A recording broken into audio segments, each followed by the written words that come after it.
వారి యొక్క దేహం స్వయం వ్యక్తం అంటారు. మా శిల్పులు చెక్కిన దేహం కాదు, స్వయంగా స్వామివారు వచ్చి నిలిచిన అప్రాకృతమైన దేహం.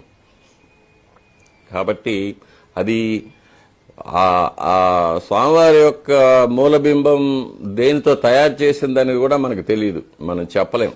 మామూలు శిలాబేరం లాంటిది కాదు అది. శిలాబేరమో సుధాబేరమో దారుబేరమో అట్లాంటివి కాదు. అది శాలగ్రామ శిలాస్వరూపం అని ఆగమ శాస్త్రం చెప్తుంది.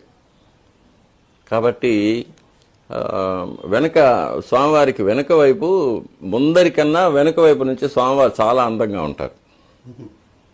కాకపోతే ఎవరు చూడలేరు. స్వామివారికి వెనక శిరశ్చక్రం ఉంటుంది. శిరశ్చక్రం కింద మెడ వరకు వంపులు తిరిగిన వెంట్రుకలు, చివరిగా ఉంగరాలు ఉంటాయి. ప్రళంబ యజ్ఞోపవీతం ఉంటుంది, కౌపీనం ఉంటుంది స్వామివారికి.